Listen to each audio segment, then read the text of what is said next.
niki iso munggah dhewe Bu watune. Lah kula niki ragu, iki temenan apa aku gak salah paham tentang kitab ini. Kula dolen ten Gus Rifat. Ternyata beliau kula niki sadurunge cerita bab itu beliau cerita dhisik. Gitu kok alhamdulillah. Oh iya, memang zaman Nabi Ibrahim itu munggah dhisik, munggah. Sehingga zaman Nabi Ibrahim itu enggak perlu namanya scaffolding atau apa, enggak perlu. Ini bangun sendiri. Inilah kelebihan Masjidil Haram dan Masjidil Aqsa. Kemudian apa Masjidil Aqsa keunggulannya? Yang kedua adalah sebagai kiblat ula umat Islam. Kalau kita sekarang sholat ngadep kiblat, tapi dulu sholatnya nggak ngadep kiblat Bu, ngadepnya adalah ke Masjidil Aqsa. Loh, sekarang yang menjadi pertanyaan, Masjidil Aqsa ini kan mulai biyen modelnya begini. Kula tanglet, kira-kira pengimamane ngadep ten pundi? Lho dhek niku kan kiblat pertama kali, sing biyen kiblate ngadep mrono. Kira-kira pengimamane ngadep pundi? Ini kula niku biyen mboten semerap. Ternyata ketemu dengan ulama Palestina, diskusi apa yang terjadi, ternyata pengimamane niku pun ngadep Ka'bah Baitullah. Maknanya apa? Allah sengaja. Apakah Allah dulu kena apa sih? Allah kok ana wong sekuler ngomong Allah pelin-pelan. Biyene ngomong biyen Masjidil Aqsa, kenapa kok Masjidil Haram? Enggak. Ini sengaja kiblatnya Masjidil Aqsa sudah ngadep ke Ka'bah Baitullah. Allah sengaja ingin memuliakan yang namanya Masjidil Aqsa. Bahkan Masjidil Aqsa ini suatu ketika ada sahabiah namanya Sayyidah Maimunah bertanya kepada sinten, kepada baginda Nabi Muhammad SAW. Ya Rasulullah, aftini anil Quds, fatwai kami tentang Al-Quds, kata sahabiah tersebut, Sayyidah Maimunah. Kemudian Rasulullah bilang, datanglah kalian ke sini, fasallu, kalian teko terhadap Masjidil Aqsa. Kalian sholatlah ke Masjidil Aqsa. Perintah ini bukan untuk Sayyidah Maimunah, tapi seluruh umat Islam termasuk kita. Kemudian apa jawabnya Sayyidah Maimunah? Beliau berkata, ya Rasulullah, kalau kami nggak bisa datang ke sana, kalau kami nggak bisa datang, kalau kami nggak bisa sholat di sana, bagaimana ya Rasulullah? Sebab zaman dulu Palestina ini dijajah oleh kaum Romawi. Karena nggak bisa, zaman Rasulullah itu masih dijajah oleh kaum Romawi. Lalu apa yang terjadi? Apa kata Rasulullah? Kalau kamu nggak bisa datang ke sana, kalau kamu nggak bisa sholat ke sana, cukuplah kalian mengirimkan minyak agar supaya apa? Mampu menghidupi lampu yang ada di lentaranya Masjidil Aqsa. Apa makna hadis ini? Ada 3 perintah dari baginda Nabi Muhammad SAW untuk kita semua. Yang pertama, kita diperintahkan untuk kepingin datang ke sana. Bahkan Rasulullah mengatakan jangan kalian bepergian ke tempat manapun kecuali 3 tempat. Yang pertama Masjidil Haram, yang kedua masjidi, masjidku ini yaitu Masjid Nabawi, yang ketiga adalah Masjidil Aqsa. Maknanya ayo ojo kepingin ke Eropa, kepingin ke sini, tapi nggak ada keinginan kita untuk datang ke Masjidil Haram, ke Masjid Nabawi ataupun ke Masjidil Aqsa. Ayo 3-tiganya ini datengin ke sana. Ayo niat, ayo nyelengi, karena ini perintah Rasulullah. Yang kedua, fasallu, sholatlah kalian di sana. Jangan tahu ada 2 riwayat. Riwayat yang pertama, siapa yang sholat di dalam Masjidil Aqsa, pahalanya diganjar 500 kali lipat.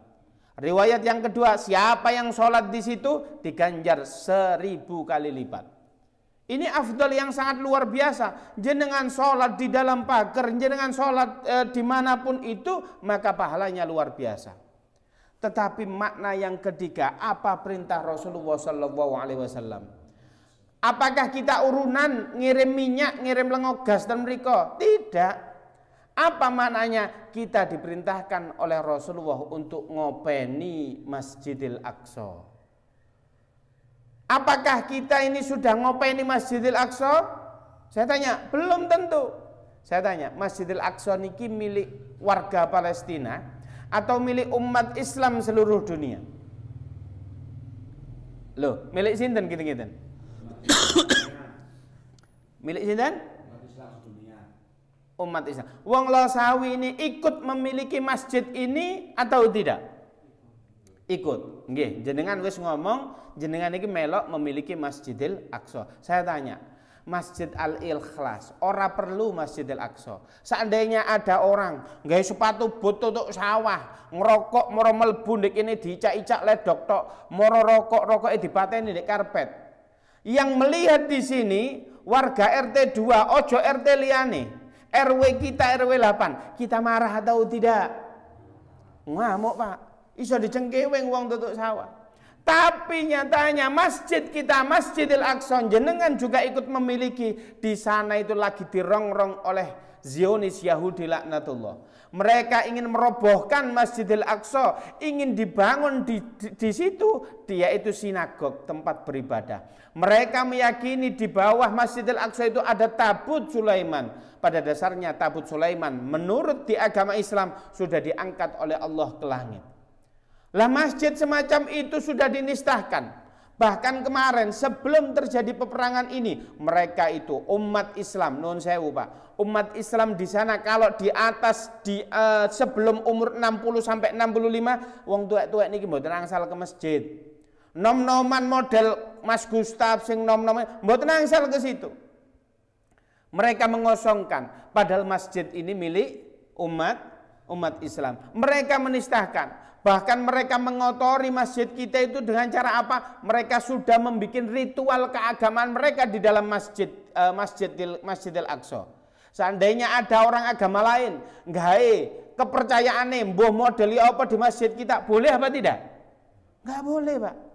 Lah itu loh masjid kita. Masjid kita itu senantiasa setiap harinya dirongrong, tapi kita diam saja. Saya tanya, kalau ada masjid kita di rongrong begitu, kita seharusnya marah atau diam?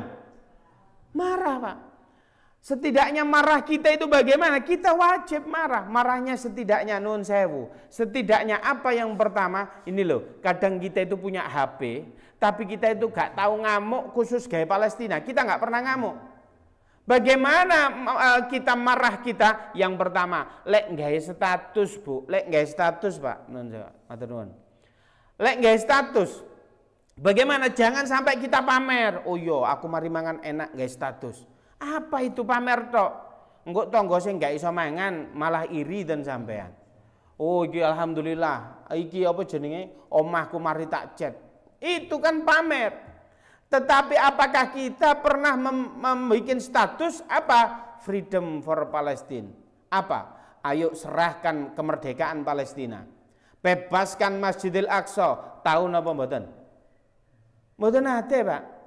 Padahal itu seandainya di Indonesia kabeh jamaah sholat subuh, pengajian-pengajian bikin status model begitu, maka namanya ada trending topik. Topiknya itu melambung di dunia sehingga wong Israel juga takut untuk menjajah kita. Bahkan sekarang mahasiswa-mahasiswi di Eropa itu bagaimana? Demo besar-besaran mendukung Palestina. Tapi apakah kita sudah mendukung? Belum, Pak. Yang kedua, apa yang harus kita lakukan? Yang kita lakukan ada, Pak, perusahaan-perusahaan besar di dunia ini mendukung Israel. Pada saat Israel hendak menyerang yang namanya Masjidil Aqsa, dikirim panganan.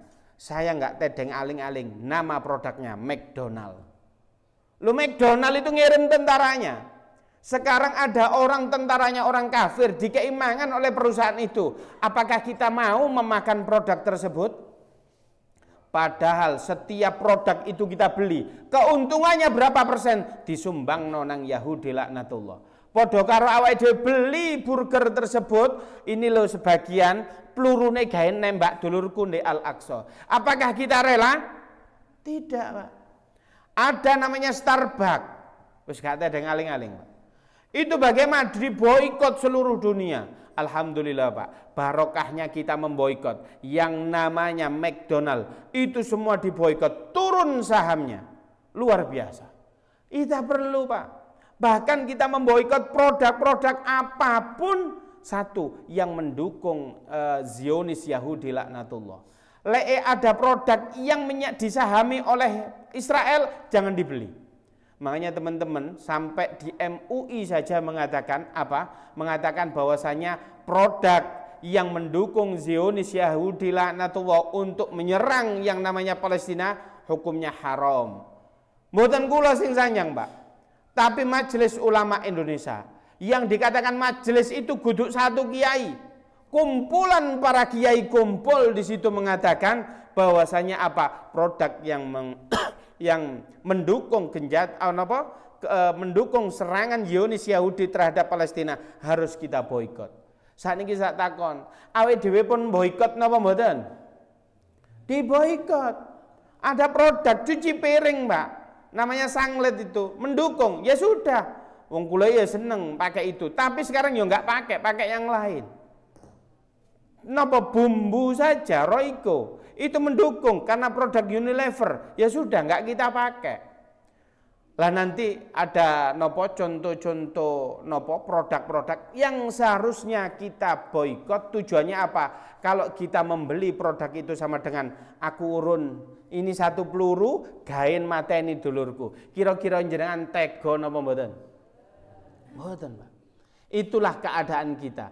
Bahkan Masjidil Aqsa ini dikatakan oleh para ulama saat ibarat kemenangan Palestina, kemenangan umat Islam, ibarat bola dilempar ke atas pasti turun ke bawah.